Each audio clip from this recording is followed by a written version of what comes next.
ನೀವು ಮರ್ಯಾದೆ ಮುಖ್ಯಕ್ಕೆ ಕೊಡುವ ಬಟ್ಟೆ ಮೇಲೆ ಏನು ತೆರಿಗೆಯನ್ನು ಹಣವನ್ನು ಕೊಡ್ತಾ ಇದ್ದೀರಿ, ಅದು ಇವತ್ತು ಸಾಮಾಜಿಕ ನ್ಯಾಯ ಇಲ್ಲ.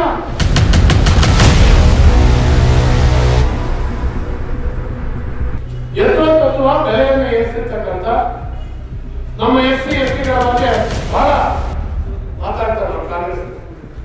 ಅವನು ದಲಿತರ ಪರ, ಯಾಕೆಂದ್ರೆ ಓಡ್ಬೇಕು.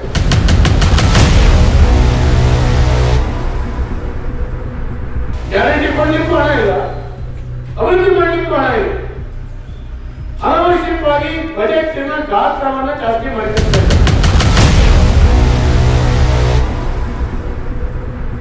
ಭವಿಷ್ಯದಲ್ಲಿ ಕರ್ನಾಟಕದಲ್ಲಿ ಏನ್ ಮಾಡಬೇಕು ಅಂತ ಹೊರಟಿದ್ದಾರೆ ಅವರು.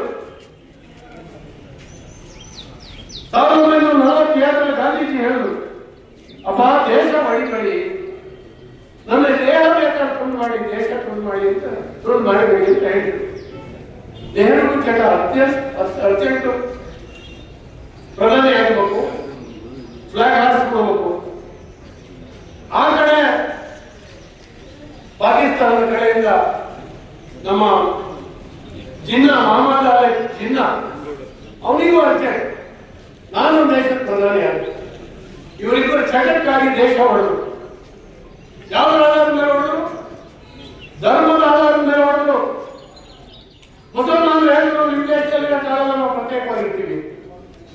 ಅವ್ರು ಜಾಸ್ತಿ ಸಂಖ್ಯೆ ಎಲ್ಲಿದ್ರು ಆ ಭಾಗವನ್ನು ಪಾಕಿಸ್ತಾನ ಅಂತ ಹೊಡೆದ್ರು.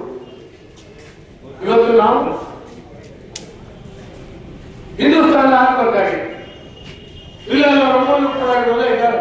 ಹಾಗಾಗಿ ನಾವು ಸೆಕ್ಯುಲರ್ ಸ್ಟೇಟ್, ಜಾತ್ಯತೀತ ರಾಷ್ಟ್ರ ಅಂತ ಹೇಳಿ ಪರಿಣಾಮ ಏನು? ಹೋಗ್ಲಿ, ನಾವು ಸ್ವಾತಂತ್ರ್ಯ ನಂತರ ನಾವು ಮುಸಲ್ಮಾನರು ಕ್ರಿಶ್ಚಿಯನ್ರು ಒಟ್ಟಿಗೆ ಬದುಕೋತ ನಾವು ಅವ್ರನ್ನೇ ಓಡಿಸಕ್ಕಾಗಲ್ಲ. ಆ ರೀತಿಯ ವಾತಾವರಣವನ್ನು ನಿರ್ಮಾಣ ಮಾಡಲಿಲ್ಲ ಕಾಂಗ್ರೆಸ್. ಅವರು ಓಟನ್ನ ಗುಂಪಾಗಿ ಕಾಂಗ್ರೆಸ್ಗೆ ಕೊಡ್ತಾರೆ ಅನ್ನುವಂಥ ಒಂದೇ ಕಾರಣಕ್ಕಾಗಿ ಅವರನ್ನು ಹೊಡೆದಾಡುವಂತ ಪರಿಸ್ಥಿತಿ ನಿರ್ಮಾಣ ಮಾಡಿದ್ದಾರೆ. ಅವರ ಸ್ಮಶಾನಗಳನ್ನು ಅಭಿವೃದ್ಧಿ ಮಾಡಲಿಕ್ಕೆ 35 ಕೋಟಿ ಸರ್ಕಾರದಿಂದ ನಮ್ಮ ತೆರಿಗೆ ಹಣದಿಂದ ಇದು ಕೊಡ್ತಾ ಇದ್ದಾರೆ. 4,600 ಕೋಟಿ ಮೊನ್ನೆ ಬಜೆಟ್ ನಲ್ಲಿ ಪ್ರತ್ಯೇಕವಾಗಿ ಮುಸಲ್ಮಾನರಿಗೆ ಇರ್ತಾ ಇದ್ದಾರೆ. ಯಾರಪ್ಪ ಹಣ? ಇಡೀ ಕರ್ನಾಟಕ ರಾಜ್ಯದ ಕನ್ನಡ ನಾಡಿನ ಜನ ಬಿಡಿ ಮೇಲೆ, ವೆಂಕಟಪಟ್ಟಣದ ಮೇಲೆ, ನೀವು ಮರ್ಯಾದೆ ಮುಖ್ಯಕ್ಕೆ ಕೊಡುವ ಬಟ್ಟೆ ಮೇಲೆ ಏನು ತೆರಿಗೆಯನ್ನು ಹಣವನ್ನು ಕೊಡ್ತಾ ಇದ್ದೀರಿ, ಅದು ಇವತ್ತು ಸಾಮಾಜಿಕ ನ್ಯಾಯ ಇಲ್ಲ. ಧರ್ಮದ ಆಧಾರದ ಮೇಲೆ ಹಣ ಹಂಚಿ ಮುಂದಿನ ಸಾರಿಯೂ ಕೂಡ ಗುಂಪಾಗಿ ಅವರ ಓಟನ್ನು ಪಡೆದು ನಾನು ಮತ್ತೊಂದು ಸರಿ ಅಧಿಕಾರಕ್ಕೆ ಬರ್ತೇನೆ. 65 ವರ್ಷ ಈ ದೇಶ ಆಡಿದೆ.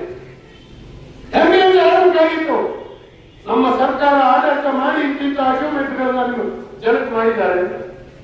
72 ಇಸ್ವಿನೆಲ್ಲ ನಿಮ್ಮ ಶ್ರೀಮತಿ ಇಂದಿರಾ ಗಾಂಧಿ ಅವರು ಘೋಷಣೆ ಮಾಡಿದ್ದು ಗರೀಬಿ ಹಟಾವ್, ನೆನಪಿದೆಯವ್ರಿಗೆ?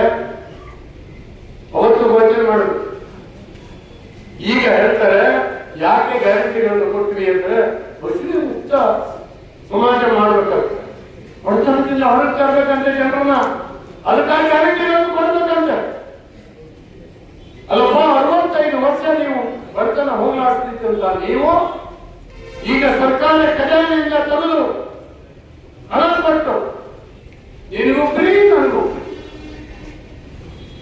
ಎಲ್ಲರಿಗೂ ಫ್ರೀ ಹೇಳ. ಮಾದೇವಪ್ಪ ನಿನಗೂ ಫ್ರೀ, ಕಾಕಾ ಪಾಟೀಲ್ ನಿನಗೂ ಫ್ರೀ ಹೇಳು. ಪರಿಸ್ಥಿತಿ ಏನು? ಉಚಿತವಾಗಿ ಬಸ್ ಬಸ್ಸಿಂದಲೇ ಓಡಾಡಿದ್ರು. ಈಗ KSRTC ಡ್ರೈವರ್ ಕಂಡಕ್ಟರ್ಗೆ ಸಂಬಳ ಕೊಡ್ಲಿಕ್ಕೆ ದುಡ್ಡಿಲ್ಲ. 15,000 ಕೋಟಿ ಮಾರ್ಕೆಟಿಂಗ್. ಇದು ಹಗಲುಗಾರಡೆ, ರಾತ್ರಿಗಾರಡೆ ಅಲ್ಲ. ಹಗಲು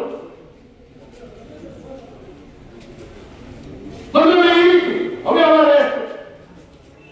ಮೈಸೂರು ಮೂಡಾದಲ್ಲಿ ಸ್ವತಃ ಮುಖ್ಯಮಂತ್ರಿ ನಾಚಿಕೆ ಆಗಿಬಿಟ್ಟಿದೆ. ನಾನು ಪ್ರಾಮಾಣಿಕ ಇದೇ ತಕ್ಷಣ ಹೇಳುವಂತ ಮುಖ್ಯಮಂತ್ರಿ ಏನಾದ್ರು ಸೈಟ್ ವಾಪಸ್ ಕೊಟ್ಬಿಡ್ತೀವಿ. ಇಡೀ ಕೈ ಹಾಕ್ತು ಚಳಿಗಾಲ ಶುರುವಾಯ್ತು, ವಾಪಸ್ ಹಾಕಿ ಕೊಡಿದ್ರಿ. ನೀವು ಭ್ರಷ್ಟಾಚಾರ ಮಾಡ್ತಿದ್ರೆ, ಅವ್ಯವಹಾರ ಮಾಡ್ತಿದ್ರೆ ವಾಪಸ್ ಹಾಕಿ ಕೊಡ್ತೀವಿ. ಇಲ್ಲ ಪೊಲೀಸ್ನವರಿದ್ದಾರೆ, ಮೊನ್ನೆ ಒಂದು ಕಣ್ಣು ಹಿಡಿದಿದ್ದಾರೆ ಹೊಡೆದ್ರ ಹತ್ರ ದೇವಲಾಪುರದಲ್ಲಿ. ನಿನ್ನೆ ಹೇಳ್ಕೊಟ್ಟೆ ಗುರು ಅವನಿಗೆ ಹೇಳ್ತಾ ಇದ್ದಾನಂತೆ, ನಾನು ಕದ್ದಿದ್ದೆಲ್ಲ ವಾಪಸ್ ಕೊಟ್ಬಿಡ್ತೀನಿ, ನಾವು ಬಿಟ್ಬಿಡಿ. ಪೊಲೀಸ್ನವ್ರು ಕೇಳಿದ್ರಂತೆ, ಅದೇಗೆ ಹೇಳ್ಬಿಡೋದು, ಅದೇ ನೀವು ಸಿದ್ದರಾಮಯ್ಯ ಬಿಟ್ಟಾಗ ನೀವು ಅವ ಮೊನ್ನೆ ನಿನ್ನೆ ಕಲ್ಲ ಹೇಳ್ತಾ ಇದ್ದಾನೆ ಪೊಲೀಸ್ನವರಿಗೆ, ಸಿದ್ದರಾಮಯ್ಯ ಕಾನೂನು ನಂಗೂ ಕಾರಣ ಅವನು ಬಿಟ್ಟಿದ್ದೀನಿ ನನಗೆ.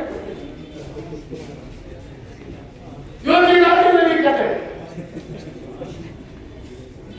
ಒಂದು ವೇಳೆ ಹೀಗೆ ಇವತ್ತು ಎತ್ತುವ ದೊಡ್ಡ ರೇಖೆ ಬಜೆಟ್ ಆದ ಮೇಲೆ ನಾನು ಟ್ಯಾಕ್ಸ್ ಹಾಕಲ್ಲ ಅಂತ ಹೇಳಿದ್ರ ಮೇಲೆ ತೆರಿಗೆ ಹಾಕಿ ಇವತ್ತು ಏರಿಸಿ ಜನ ತಲೆ ಓಡಿಸಿ ಜನ ಬದುಕಲಿಕ್ಕೆ ಆಗ್ತಾ ಇರುವಂತಹ ರೀತಿಯಲ್ಲಿ ಒಂದು ರೀತಿಯಿಂದ ಸುಲಿಗೆಕೋರ ಸರ್ಕಾರ ಇದು. ಸುಲಿಗೆಕೋರ ಸರ್ಕಾರ. ಹೆಂಡತಿಗೆ ಪುಕ್ಷಟೆ ಬಸ್ತಾರೆ, ಪಕ್ಕ ಕೂತ ಗಂಡನಿಗೆ 2 ಪಟ್ಟು ಸುಲಿಗೆ, ಅವಳನ್ನು ಸೇರಿಸ್ಕೊಂಡ ತೋರಿಸು, ನನಗೆ ಉಚಿತ. ಈ ಸರ್ಕಾರ ಹೇಳೋದು ಈ ರೀತಿಯಲ್ಲಿ ಯಥೋತತ್ವ ಬೆಲೆಯನ್ನು ಏರಿಸಿರ್ತಕ್ಕಂಥ ನಮ್ಮ SC STಗಳ ಬಗ್ಗೆ ಬಹಳ ಮಾತಾಡ್ತಾರೆ ನಮ್ಮ ಕಾಂಗ್ರೆಸ್. ಅವನು ದಲಿತರ ಪರ, ಯಾಕೆಂದ್ರೆ ಓಟ್ ಬೇಕು, ಮುಸ್ಲಿಮರ ಓಟು ದಲಿತರ ಓಟು ಒಂದು ಕಡೆ ಬಿದ್ದರೆ ಆಹಾ ಇನ್ನು ಇವರು ಇಳಿಸೋದೇ ಯಾರು ಅವ್ರ ರೀತಿಯಲ್ಲಿ ಏನ್ ಮಾಡಿದ್ರು, 25,000 ಕೋಟಿ SC ಮತ್ತು ST ತಂದಿದ್ರು. ಬಜೆಟ್ ನಲ್ಲಿ ನೋಡುವಂತ SCಗಳು ಖುಷಿ ಆಗೋದು, ಸಿದ್ದರಾಮಯ್ಯ ಜಿಂದಾಬಾದ್ ಹೇಳೋದು. ಆದ್ರೆ ವರ್ಷದ ಕೊನೆಗೆ ಏನ್ ಮಾಡಿದ್ದಾರೆ, ಅದನ್ನು ತಂದು ಗ್ಯಾರಂಟಿ ಏನು ಸಿದ್ದರಾಮಯ್ಯ ಅಂತ ನಾವು ವಿಧಾನಸಭೆಯಲ್ಲಿ ಕೇಳಿದ್ರು, ಅವ್ರು ಹೇಳ್ತಾರೆ ಅವ್ರಿಗೆ ಕೊಡ್ತಾ ಇದ್ದೀವಲ್ಲಪ್ಪ, ಹೆಂಗೆ ಅವರಿಗೆ ಕೊಡೋದ್ರೆ SC ST ಗೆ ತಂದಿದ್ರು ಪ್ರತ್ಯೇಕ. ಅದನ್ನ ಗ್ಯಾರಂಟಿ ದುಡ್ಡಲ್ಲಿ 55,000 ಕೋಟಿ ಜೋಡಿಸ್ಬಿಡುತ್ತೆ. ಅಂದ್ರೆ ನೋಡ್ಲಿಕ್ಕೆ ಚಂದ. ಈ ರೀತಿಯಲ್ಲಿ ಮೊನ್ನೆ ದಿನ ನಾವು ಪ್ರತಿಭಟನೆ ಮಾಡಿದ ವಿಧಾನಸಭಾ ಒಳಗೆ ಸಮಯ ಪ್ರಜಾಪ್ರಭುತ್ವದಲ್ಲಿ ಏನ್ ಮಾಡ್ಲಿಕ್ಕಾಗುತ್ತೆ, ಅನೇಕರು ಕೇಳ್ತಾರೆ ಅವ್ರ ರೀತಿ ವಿರೋಧ ಪಕ್ಷವಾಗಿ ಏನ್ ಮಾಡಿ ನಾವು ಬೇರೆ ಬಾವಿಗಿದ್ದು ಇದನ್ನ ಚರ್ಚೆ ಮಾಡ್ಲಿಕ್ಕೆ ಅವಕಾಶ ಕೊಟ್ಟು ಹನಿಕ ಒಬ್ಬ ಈ ರಾಜ್ಯದ ಕ್ಯಾಬಿನೆಟ್ ಸಚಿವ ವಿಧಾನಸೌಧದ ಒಳಗಡೆ ನಿಂತ್ಕೊಂಡು ನನ್ನ ಮೇಲೆ ಹನಿ ಟ್ರ್ಯಾಪ್ ಆಗ್ತಾ ಇದೆ ಅಂತ ಹೇಳಿದ್ರೆ ನಾವು ಸುಮ್ಮನೆ ಸಿಕ್ಕುವಾಗ ಚರ್ಚೆ ಆಗಲಿ ಸ್ವಾಮಿ, ಅವ್ರ ಮೇಲೆ ಕ್ರಮ ತಗೊಳ್ರಿ, ಎಂಕ್ವೈರಿ ಕಂಡಕ್ಟ್ ಮಾಡ್ರಿ ಅಂತ ಹೇಳಿದ್ರೆ ಅವ್ರು ಕಂಪ್ಲೇಂಟ್ ಕೊಡ್ಬೋದು, ಆಮೇಲೆ ನೋಡ್ತೀವಿ. ಅವರೆಲ್ಲರೂ ನನ್ನ ಹತ್ರ ಸಾಕ್ಷ್ಯಾಧಾರಗಳಿದ್ದಾರೆ. ಇದು ಸಿದ್ದರಾಮಯ್ಯ ಮತ್ತು ರಾಜ್ಯದ ಸೇಫ್ಟಿ ಮಾಡಿ ಷಡ್ಯಂತ್ರ. ನನ್ನ ಮಿತ್ರರೆಲ್ಲ ಮಾತನಾಡಿ ಈ ಹೋರಾಟದ ಹಿನ್ನೆಲೆ ಏನು ನಮ್ಮ ತಾತ್ನ ಈಗಾಗಲೇ ತಿಳಿಸಿದ್ದಾರೆ.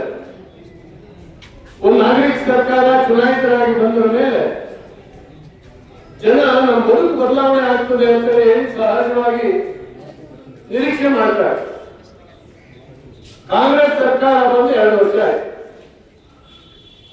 ಬದಲಾವಣೆ ಯಾವ ದಿಕ್ಕಿನಲ್ಲಿ ಆಗಿದೆ ಅಂತ ಹೇಳಿ ಈಗಾಗಲೇ ಹೇಳಿ ಕಾಂಗ್ರೆಸ್ 65 ವರ್ಷ ಈ ದೇಶವನ್ನ ರಾಜ್ಯವನ್ನ ಆಳಿರ್ತಕ್ಕಂಥ ಪಕ್ಷ ಕಲ್ಸರಿ ಏನಾದ್ರು ಮಾಡಿ ಅಧಿಕಾರಕ್ಕೆ ಬರಬೇಕು, ಏನಾದ್ರು ಮಾಡಿ ಸದಾಗತ ಅಧಿಕಾರಕ್ಕೆ ಬರಬೇಕು ಅಂತ ಹೇಳಿ ಗ್ಯಾರಂಟಿಗಳನ್ನ ಘೋಷಣೆ ಮಾಡೋದು. ನಾವು ಅವತ್ತೇ ಹೇಳಿದ್ವಿ, ನಿಮ್ಮ ಹತ್ರ ದುಡ್ಡಿಯಲ್ಲಿದೆ ಈ ಗ್ಯಾರಂಟಿಗಳನ್ನು ಕೊಡ್ಲಿಕ್ಕೆ. ಒಂದು ವರ್ಷಕ್ಕೆ 56,000 ಕೋಟಿ ಬೇಕು. ಹಣ ಏನಿದೆ, ಬಜೆಟ್ ಹೆಂಗ್ ಮಾಡ್ತೀರಿ ನೀವು ಅಂತ ಕೇಳಿ ನಮ್ಗೆ ಗೊತ್ತಿದೆ. 40% ಕಮಿಷನ್ ಏನು ಹಿಂದಿನ ಸರ್ಕಾರ ತಗೊಂತಿತ್ತು ಅದನ್ನ ಉಳಿಸ್ಬಿಟ್ರೆ ನಾವು ಗ್ಯಾರಂಟಿ ಗ್ಯಾರಂಟಿ ಯೋಜನೆಗೆ ಹಣ ತೋರಿಸ್ಬೋದು ಅಂತ ಹೇಳಿ ಅವರಿಗೆ ನಾನು ಯಾವಾಗಲೂ ಕೂಡ ಚುನಾವಣೆಯಲ್ಲಿ ಹೇಳ್ತಾ ಇದ್ದೆ. ಹೆಂಗೆ ಅಂದ್ರೆ ಈ ಗ್ಯಾರಂಟಿಗಳು ಘೋಷಣೆ ಮಾಡೋದು ಹೇಗೆ ಅಂತ ಹೇಳಿದ್ರೆ ಗುಡ್ಡಕ್ಕೊಂದು ದಾರ ಕಟ್ಟೋದು. ಹೇಗೆ ಬಂದ್ರೆ ಗುಡ್ಡ ಬರ್ಬೋದು, ಹೋದ್ರೆ ಒಂದು ದಾರ ಕಟ್ಟಾಗಬಹುದು.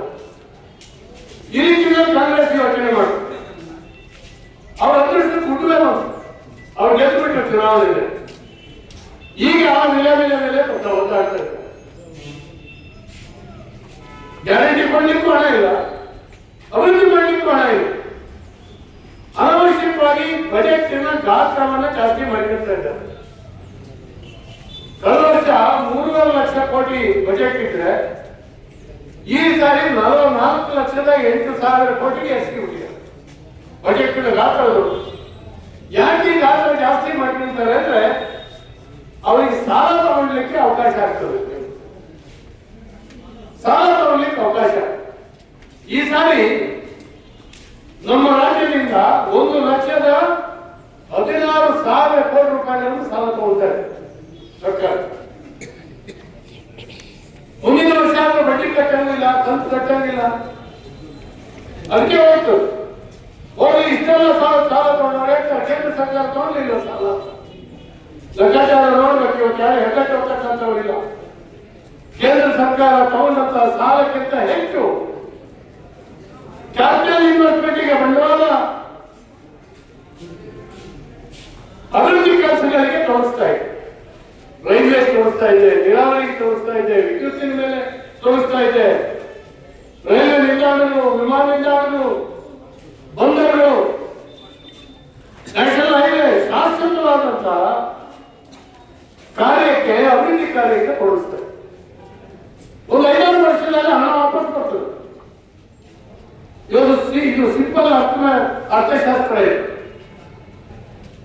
ಈ ರೀತಿ ಕಾಮಗಾರಿಗಳ ಮೇಲೆ ತೋರಿಸಿದಂತ ಹಣ 5 ವರ್ಷದಲ್ಲಿ ವಾಪಸ್ ಬರುತ್ತೆ. ಆದ್ರೆ ಕಾಂಗ್ರೆಸ್ ಏನ್ ಮಾಡ್ತಾ ಇದೆ? ಗ್ಯಾರಂಟಿಗಳಿಗೆ ಒಂದಷ್ಟು ಕೊಡ್ತಾ ಇದೆ. ಅನವಶ್ಯಕದ ವೆಚ್ಚಗಳು ನಿಮ್ಗೆ ಗೊತ್ತಿರಲಿ. ನನ್ನ ಮಿತ್ರರೆಲ್ಲ ಹೇಳಿದ್ರು, ಧರ್ಮದ ಆಧಾರದ ಮೇಲೆ ರಿಸರ್ವೇಶನ್ ಮಾಡಲಿಕ್ಕೆ ಅಂಬೇಡ್ಕರ್ ಅವರು ಬರೆದಂತಹ ಸಂವಿಧಾನದಲ್ಲಿ ಅವಕಾಶ ಇಲ್ಲ. ಇವ್ರು ಯಾವ ಸಂವಿಧಾನ ಹೇಳ್ತಾನೆ ನಮ್ಗೆ ಗೊತ್ತಿಲ್ಲ. ಅವಕಾಶ ಇಲ್ಲ. ಬಡತನದ ಆಧಾರದ ಮೇಲೆ, ಹಿಂದುಳಿಕೆ ಆಧಾರದ ಮೇಲೆ ರಿಸರ್ವೇಶನ್ ಕೊಡ್ಬೋದು. ಅವ್ರು ಇವತ್ತು ಕಾಂಗ್ರೆಸ್ ಸರ್ಕಾರ ಪ್ರಕಟ ಮಾಡ್ತದೆ, ಮುಸಲ್ಮಾನರಿಗೆ 4% ನಾನು ಕಾಂಟ್ರಾಕ್ಟ್ ಕೊಡೋದ್ರಲ್ಲಿ ರಿಸರ್ವೇಶನ್ ಕೊಡ್ತೀನಿ. ಕಾಂಟ್ರಾಕ್ಟ್ ಮಾಡೋದೆಲ್ಲ ಹೆಚ್ಚು ಬಹಳ ಜನ ಮುಸಲ್ಮಾನರು ಇದ್ದಾರೆ. ತೀರ್ಥಹಳ್ಳಿ ಮುನ್ಸಿಪಾಲಿಟಿಗೆ ಅವ್ರು ಇದ್ದಾರೆ, ತೀರ್ಥಹಳ್ಳಿ ಮೇಲೂ ಅವರಿಲ್ಲ. ಮಾಡಲಿ, ಒಳ್ಳೆ ಕೆಲಸ ಮಾಡೋರು ನಾವೇ ಬೇಡ. ಆದ್ರೆ ರಿಸರ್ವೇಶನ್ ಕರಾಟೆಯನ್ನು ಕಲಿಸ್ಬೇಕು. ಅವ್ರು ಅತ್ಯಾಚಾರ ಮಾಡಕ್ಕೆ ಮುಸುಡಿ ಹೊಡಿಬೇಕು. ಅವ್ರಿಗೆ ಆ ತರಬೇತಿ ಕೊಡ್ಬೇಕು. ಅವ್ರಿಗೆ ಅದಲ್ಲ ಇವರಿಗೆ ಕೊಡೋದು. ಇದು ಎಷ್ಟು ನಾಚಿಕೆ ಬಿಟ್ಟಿರುತ್ತ ಸರ್ಕಾರ ಅಂತ ಹೇಳಿ ನೀವು ಯೋಚನೆ ಮಾಡಿ. ಅಲ್ಪಸಂಖ್ಯಾತರ ಮೆಟ್ರಿಕ್ ನಂತರದ ವಿದ್ಯಾರ್ಥಿ ನಿಲಯಗಳಲ್ಲಿ ಕ್ಯಾರಿಯರ್ ಗೈಡೆನ್ಸ್ ತರಬೇತಿ ಕೊಡ್ಲಿಕ್ಕಾಗಿ ಹಣ 25-26ನೇ ಸಾಲಿನಲ್ಲಿ ಹೊಸ ಉರ್ದು ಮಹಿಳಾ ಕಾಲೇಜು 16 ಓಪನ್ ಮಾಡ್ತಾರೆ. ಮಹಿಳಾ ಉರ್ದು ಕಾಲೇಜು. ವರ್ಷ ಸಂಸ್ಥೆಗಳ ನಿವೇಶನಗಳಲ್ಲಿ 15 ಮಹಿಳಾ ಕಾಲೇಜುಗಳನ್ನು ನಿರ್ಮಾಣ ಮಾಡ್ತಾರೆ. ನಮ್ಮೂರ್ ಎಕ್ಸ್‌ಪ್ರೆಸ್, ನಿಮ್ಮ ಸುದ್ದಿಯ ಜೊತೆಗಾರ.